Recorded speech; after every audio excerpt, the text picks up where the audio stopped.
My name is Captain Todd Nicholson. Today you will be the captain of our replica Boeing 737-800 flight simulator.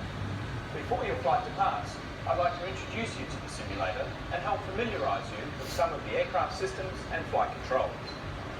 The Boeing 737 is a twin-engine, short to medium-range commercial aircraft used by most major airlines throughout the world and capable of carrying up to 189 passengers. It is the highest-selling jet airliner in history, with more than 4,000 aircraft in regular service today. On average, a 737 is departing or landing somewhere in the world every 5 seconds. As the captain, you will sit in the left seat of the flight deck, next to your co-pilot, who is there to assist you during your flight.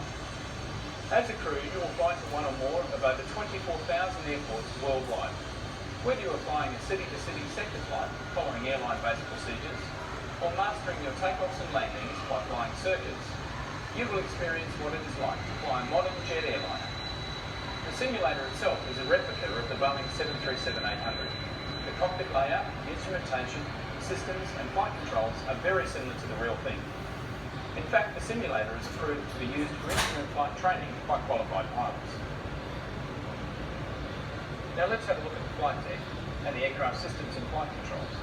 When you enter the cockpit, don't be too overwhelmed by the many lights and switches. Your instructor is there to assist you and will brief you further before you take off. You'll be introduced to the steering wheel, which is called the yoke. This is used to control the aeroplane in flight.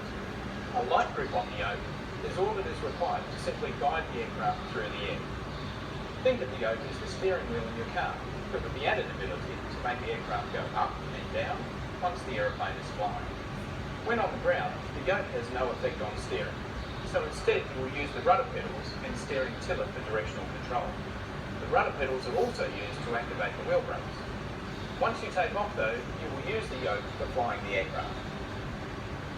In the centre of the cockpit, we have the thrust levers.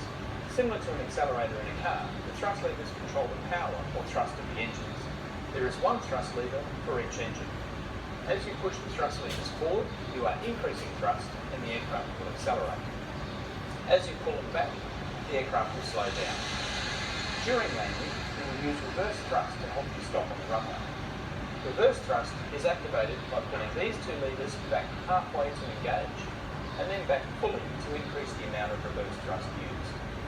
On the throttle quadrant, we also have the flap lever and the speed brake lever. The flaps help increase lift for takeoff and landing. The speed brake is used to help slow the aeroplane down during the landing roll. Once airborne, you will primarily use your flight instruments to fly the aeroplane. These indicate where you are in the air and help you control the aircraft. There are 6 screens in the cockpit in front of you that display the main instruments, which your instructor will explain during your flight. Okay. The display on your far left is called the primary flight display. This is the main instrument you use during flight.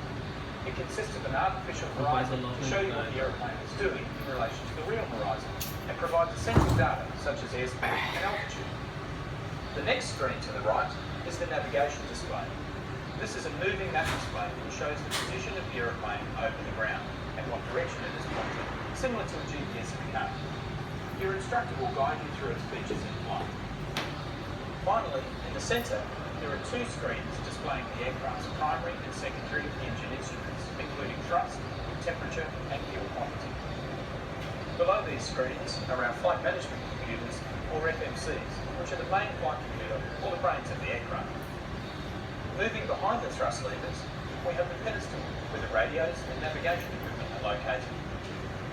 Above us, we have our overhead panel, which primarily consists of our aircraft systems, including fuel, electrical, hydraulics, air conditioning and pressurization, engine starting systems, and external lighting.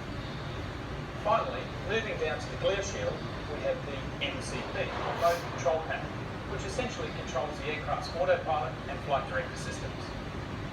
This completes a general overview of the flight deck. Don't worry, the instructor will give you further guidance throughout your flight.